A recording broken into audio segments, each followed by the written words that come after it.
Rape culture is the perpetuation of rape or sexual violence, which of course encompasses sexual harassment, assault, and rape, in a society. So it's a society that allows that to continue. And that can be through policies that fail survivors, that can be through education that does not address comprehensive sex ed. It can be through many different things. So this march is kind of a culmination of kind of frustration and a wanting to continue the dialogue that's already been pushed out there. So we've had a lot of conversations via social media, with Me Too, in the mainstream media. Throughout my life, I received a message that if you dress a certain way, you're a slut or a whore. I remember an instance in my school when I was waiting in line for lunch, and my vice principal gave a 7th grade friend a detention because her skirt was too short.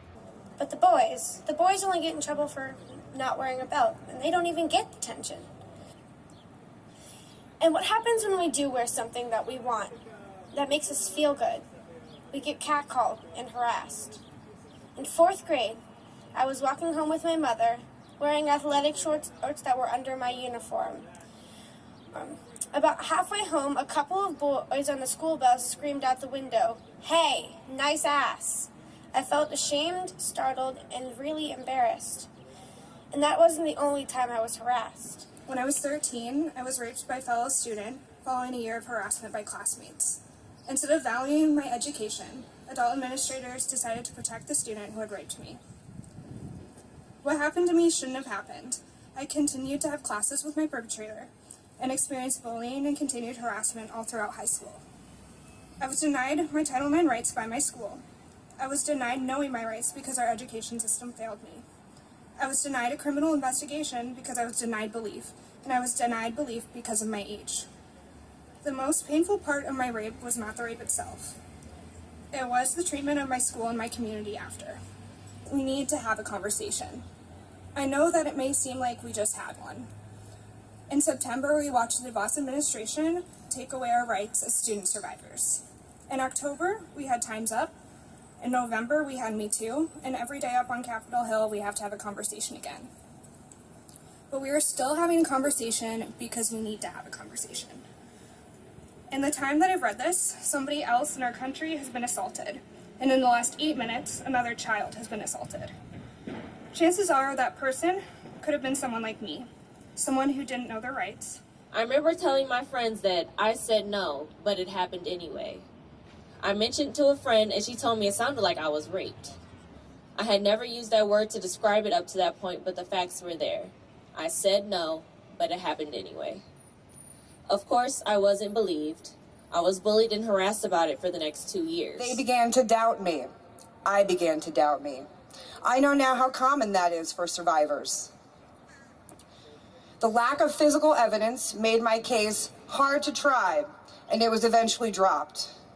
What they meant was I was not the perfect victim, and they didn't think that they would win, so why bother? Spoiler alert, there's no such thing as a perfect victim. The dangerous concept of the perfect victim keep the USO and other attorneys from trying cases based on how they think their victim will play out on court.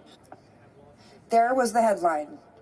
HIV positive man charged for attempting to knowingly transmit the virus to 2 different women in Bethesda, Maryland.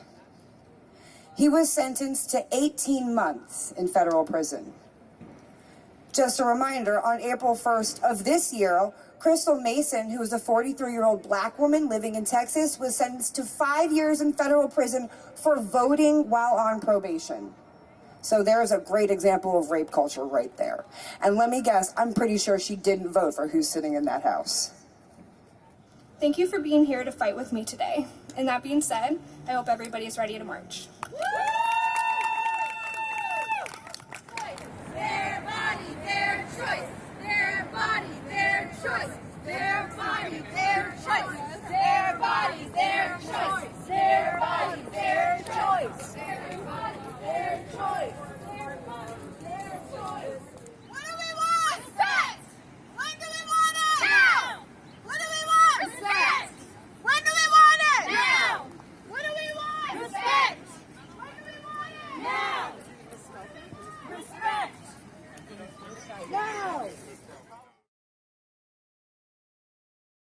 need to fight back by banding together and ensuring that there's accountability. Because what I know from our matriarchal systems, before the patriarchal system came on, we banded together. We believe survivors. We can fight rape culture with education.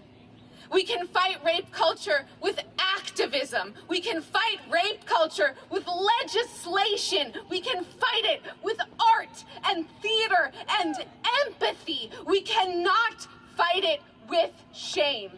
When we shame each other for the same tendencies that exist within ourselves, we make it impossible to acknowledge that there are parts of ourselves that need to change.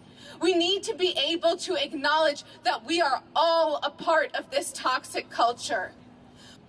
When the world is on fire, we catch fire too.